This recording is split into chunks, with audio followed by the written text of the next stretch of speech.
Hola chicos, ¿cómo están?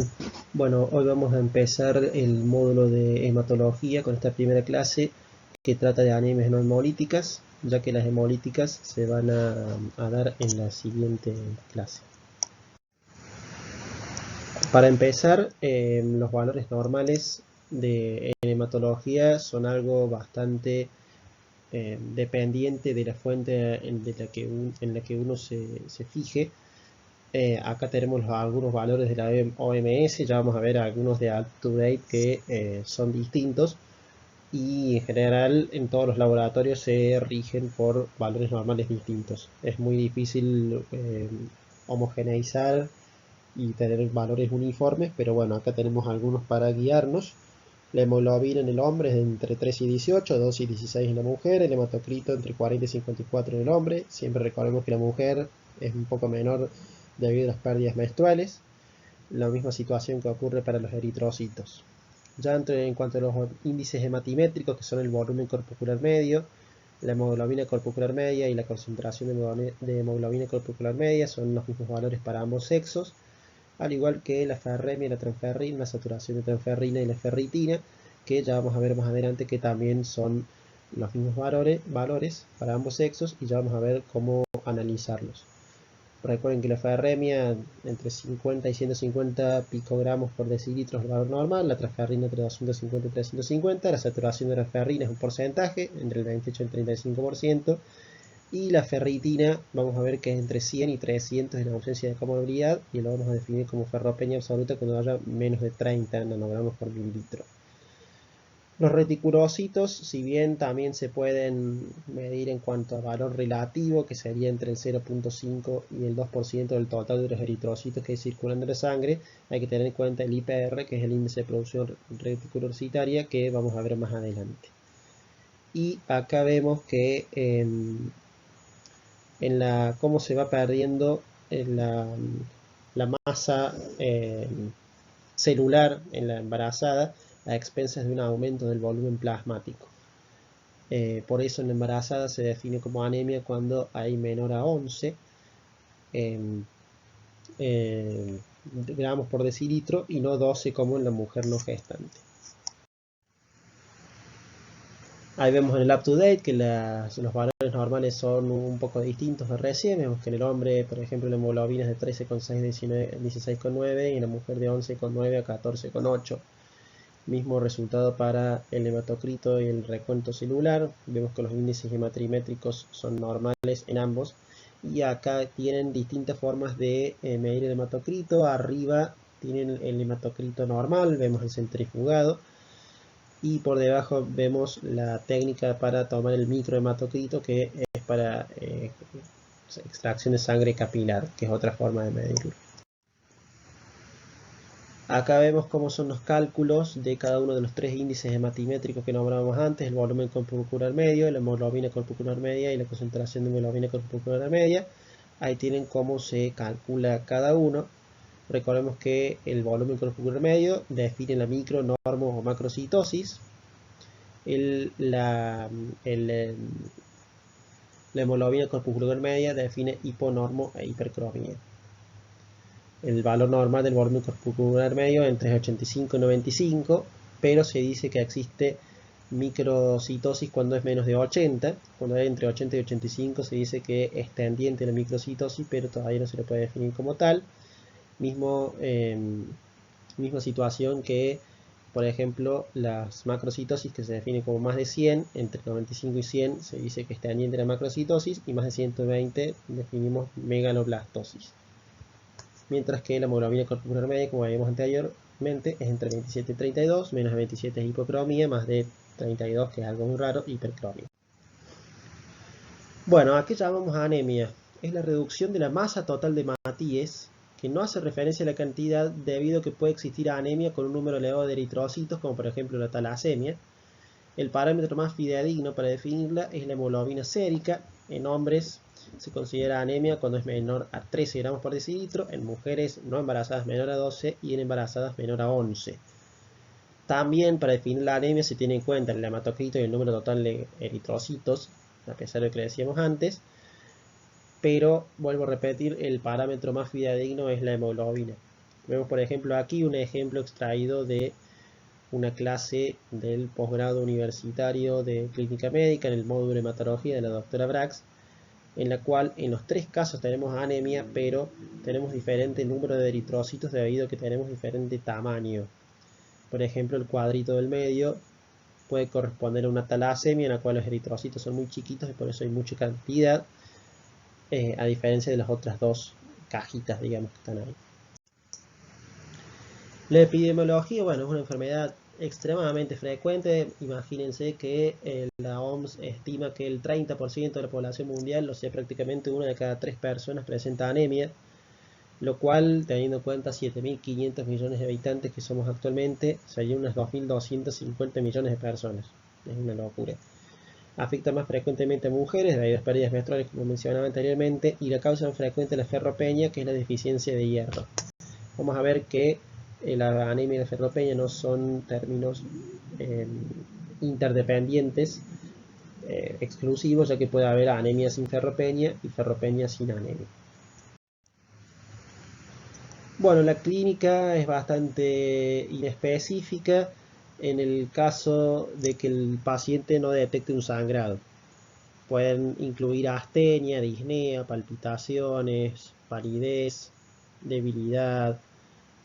Puede haber incluso dolor de pecho, puede manifestarse como un infarto agudo de miocardio debido a la hipoperfusión. Y también es bastante frecuente la cefalea, y bueno, ya nombré la disnea. En cuanto a las clasificaciones, hay 2 grandes formas de clasificarlos. Una es la fisiopatológica, que se divide en regenerativas y arregenerativas, y la otra es la morfológica, como ya decimos antes, en micro, normo y macrocítica. En cuanto a clasificación fisiopatológica, las anemias arregenerativas son aquellas en las que el índice de producción reticulocitaria es menor a 3, y las regenerativas, por lo contrario, cuando dicho índice es mayor o igual a 3. En la foto de arriba vemos reticulocitos y abajo vemos cómo se calcula el índice de producción reticulocitaria, que es el porcentaje de reticulocitos en sangre por el hematocrito real sobre el ideal dividido 2, que es el periodo de maduración del reticulocito en sangre periférica. Esto ayuda a definir las anemias arregenerativas de regenerativas. En esta tablita vemos algunos ejemplos de anemias arregenerativas en la cual no hay una suficiente producción de reticulocitos y eritrocitos en la célula, en la médula, perdón, por lo cual se le denominan arregenerativas. El fallo en la célula madre, por ejemplo, tenemos la anemia aplástica o aplásica, la que se produce en leucemia y síndromes mielodisplásicos, en la invasión de otros tumores, en las enfermedades por depósito, en la mielofibrosis, después también en la aplasia pura de los glóbulos rojos, falla renal, enfermedades crónicas y endocrinas, y anemia megaloblástica y ferropénica. Mientras que las regenerativas, las hereditarias, tenemos aquellas hemolíticas en las cuales hay defectos en la membrana, en la globina y en las enzimas, y las adquiridas son la hemólisis traumática, macroangiopática y microangiopática, la autoinmune, el hiperesplenismo y la hemorragia aguda. Como norma general, las hemorrágicas y las hemolíticas son regenerativas y el resto son arregenerativas. En cuanto a clasificación morfológica, a la izquierda tenemos una tablita muy linda del UpToDate, en el cual clasifica tanto por fisiopatología como morfología y cuáles son las principales causas. En las anemias microcíticas vemos que en anemias arregenerativas, en las cuales tienen bajo recuento reticulocitario, tenemos la deficiencia de hierro, la anemia de enfermedades crónicas, que es el 30%, y las anemias sideroblásticas, mientras que en las anemias incrementadas tenemos las talasemias y las hemólisis. La hemólisis suele producir más anemia normocítica, pero también puede producir microcítica. Entre las normocíticas con regenerativas, la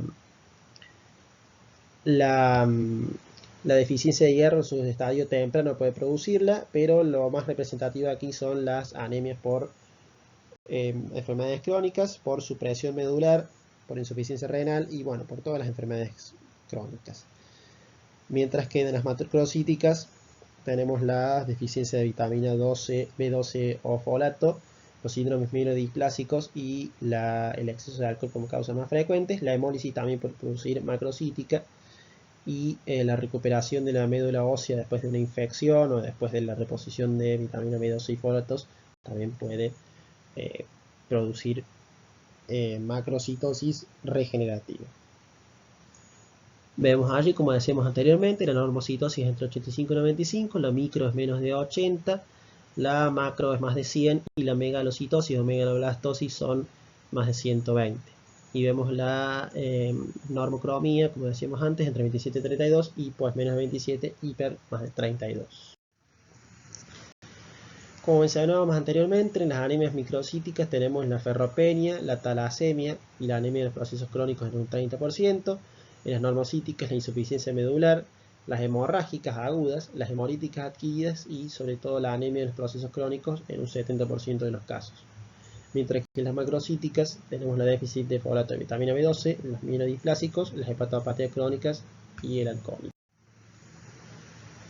Aquí vemos causas de anemia microcítica, tenemos defectos hereditarios en la síntesis de hemoglobina como las talasemias y defectos en el metabolismo del hierro, y las adquiridas que es sobre todo la anemia por deficiencia de hierro, la de trastornos crónicos, los síndromes mielodiplásicos con talasemia adquirida, entre otros. Mientras que de la macrocitosis tenemos la deficiencia de vitamina B12 y de folato, las drogas como los antirretrovirales para el HIV, la cetoprina, la hidroxiurea, el imatinib y el metotrexate.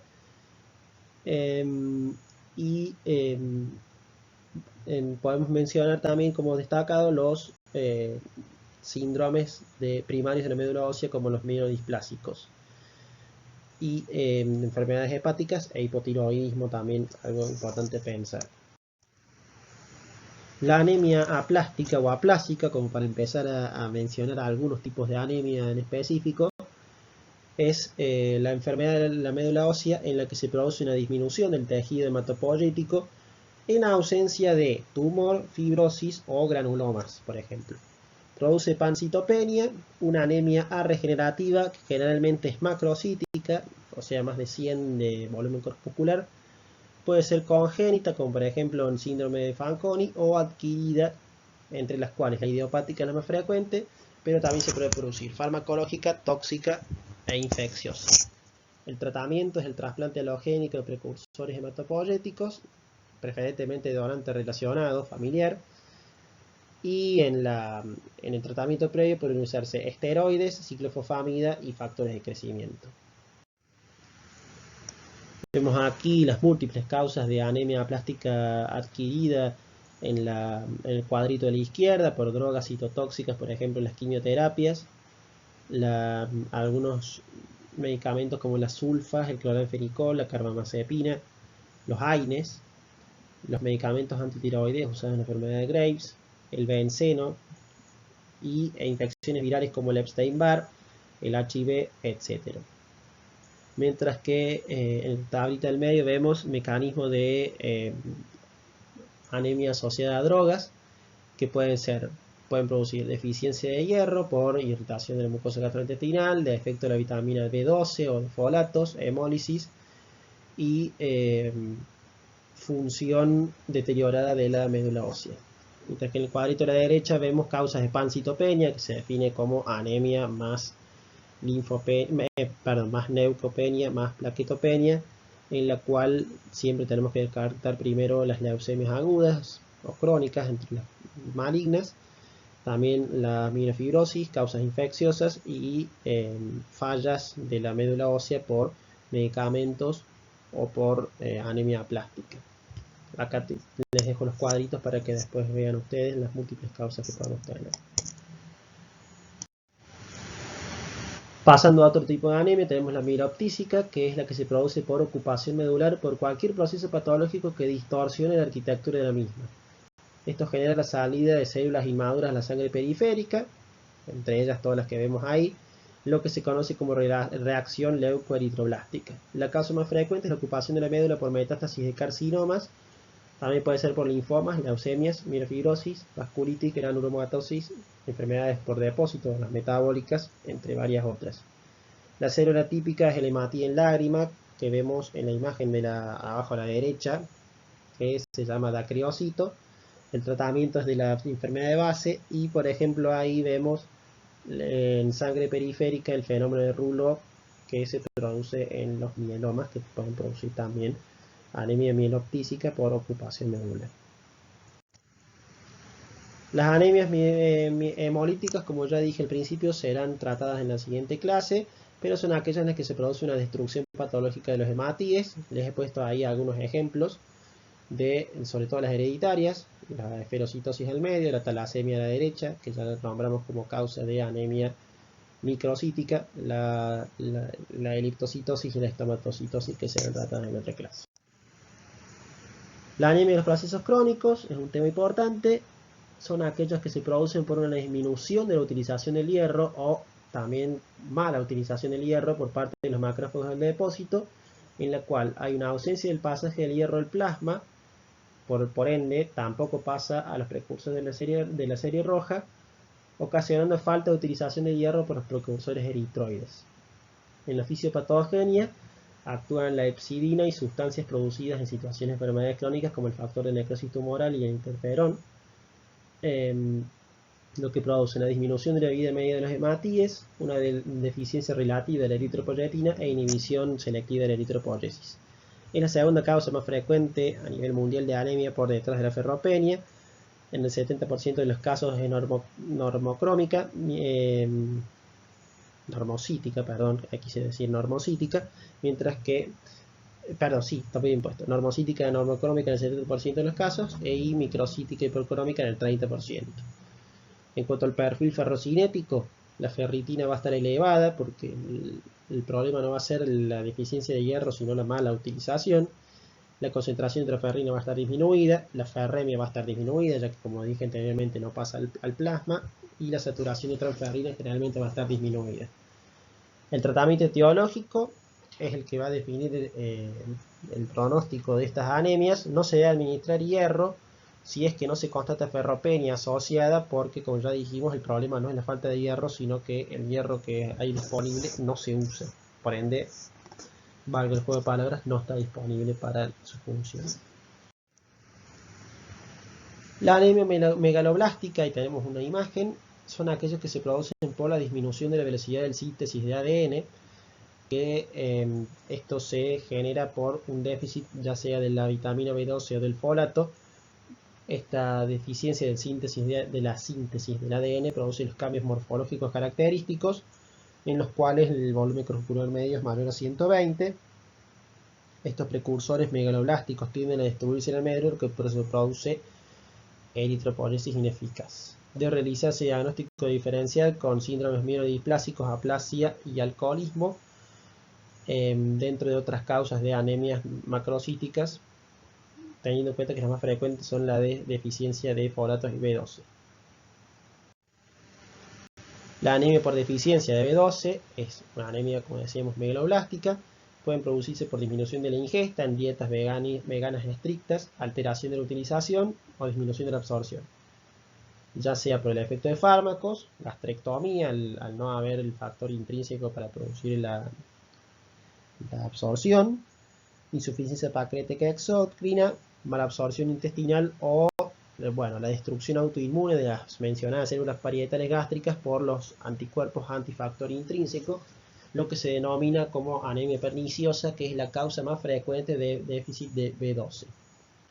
Se caracterizan por anemia, malabsorción, alteraciones de la mielinización, polineuropatías, glositis, entre otras. Las manifestaciones neurológicas son las que distinguen la B12 de la anemia por déficit de B12 de la anemia por déficit de folatos, ya que en la de folatos no hay manifestaciones neurológicas. El diagnóstico obviamente es la determinación sérica de la vitamina B12 y se trata administrando B12, y generalmente hay que dosar los folatos porque suelen tener déficit de folatos asociado. Pasando justamente la anemia por deficiencia de folato, es la causa más frecuente de anemia megaloblástica por encima de la B12. Puede producirse por disminución del aporte, que generalmente es casos de desnutrición, disminución de la absorción como enteropatías malabsortivas o fármacos, aumento de consumo en pacientes hipertiroideos y en embarazadas, e incremento de pérdidas digestivas. La clínica, como decía anteriormente, es similar a la deficiencia de B12, pero aquí no hay trastornos neurológicos. El diagnóstico y el tratamiento es similar al anterior, pero con folato. Bien, la anemia ferropénica o por deficiencia de hierro es la causa más frecuente de anemia. Como ya decíamos anteriormente, ferropenia y anemia no son sinónimos. La anemia es microcítica y hipocrómica, aunque en estadios bien tempranos puede ser normo-normo. La causa más frecuente en el hombre son las pérdidas digestivas, mientras que en la mujer primero hay que descartar las pérdidas ginecológicas y después sí abocarnos a las digestivas. Aquí, a diferencia de la anemia de trastornos crónicos, la ferritina va a estar disminuida porque justamente no hay depósito de hierro. La ferremia también está disminuida porque no hay hierro en sangre. La transferrina está aumentada y la saturación disminuida. Acá vemos algunos datos de la epidemiología, de nuevo de la clase de la doctora Brax, la prevalencia de deficiencia de hierro, el 40% de las mujeres que inician un embarazo, el 42% de las embarazadas, el 64% de las ectoplasias, y bueno, vemos ahí la prevalencia de la deficiencia de hierro en los distintos grupos. Como ya dijimos, de las 7.500 millones de personas, 2.250 millones tienen anemia y más o menos la mitad de ellas tienen deficiencia de hierro asociada. Siguiendo con la prevalencia, en países con desnutrición crónica, entre el 50 y el 80% de las anemias son por deficiencia de hierro, mientras que en los países más desarrollados con nutrición normal hay un 20% de deficiencia de hierro sin anemia, sin que se manifieste como anemia. El diagnóstico no depende más de una medida de laboratorio, como vimos antes. Necesitamos todo el perfil ferrocinético. El hemograma con los índices hematimétricos va a ser lo último que se va a alterar. La ferritina es directamente proporcional a los depósitos de hierro. Se dice que cada un picogramo litro o un nanogramo mililitro de ferritina que tengamos en suero representa más o menos entre 8 a 10 miligramos de hierro de depósito. El valor normal en ausencia de comorbilidad activa es de 100 a 300 nanogramos por mililitro. Eso indica depósitos adecuados de hierro. En el caso de que tengamos una ferritina con un valor menor a 30, es diagnóstica de ferropenia absoluta, ya que tiene 92% de sensibilidad y 98% de especificidad. Aquí tenemos los conceptos de ferropenia absoluta versus relativa. La absoluta, como decíamos, es cuando hay una ferritina menor a 30 o menor a 100 en presencia de inflamación. La ferropenia relativa funcional es cuando hay una ferritina mayor a 100 con una saturación menor al 20%. Por eso es importante también la saturación transferrina. Se produce en anemia de trastornos crónicos y este dato que me llama la atención es que la causa más frecuente de anemia en mayores de 65. El tratamiento, hay distintas opciones. Se puede usar el hierro vía oral, aunque tiene la desventaja de que genera muchas reacciones adversas gastrointestinales y que, por ejemplo, para reponer 1.500 miligramos de hierro de depósito, que es más o menos lo que hay que reponer en una ferropenia absoluta, se necesitaría casi un año de tratamiento.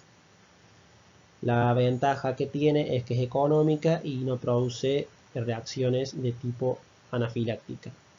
El intramuscular está en desuso debido a que produce muchos efectos adversos locales y la absorción es muy errática, así que no se usa.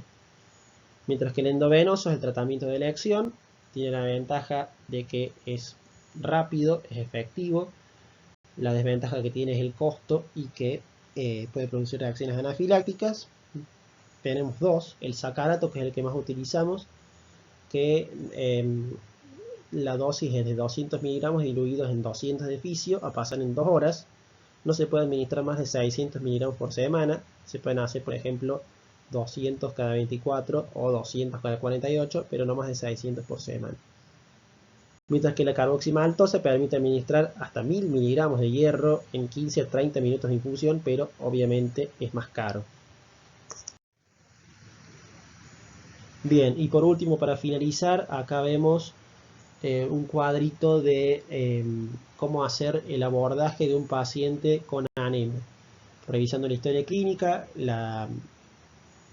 los índices hematimétricos, cuánto tiene de hemoglobina, cuánto tiene hematocrito, cuántos glóbulos blancos tiene, y realizar el índice de producción reticulocitaria si está disponible.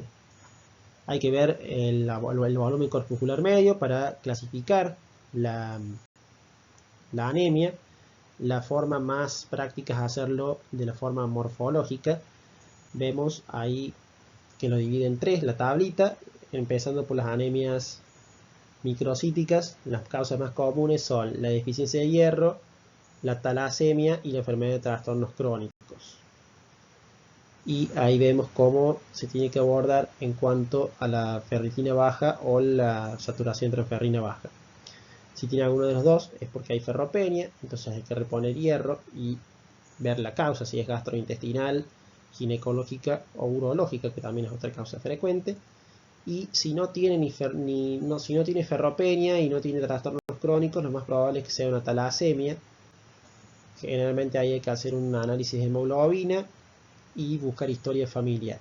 Generalmente la talasemia es muy frecuente en los descendientes de personas que hayan vivido cerca de las costas del Mediterráneo.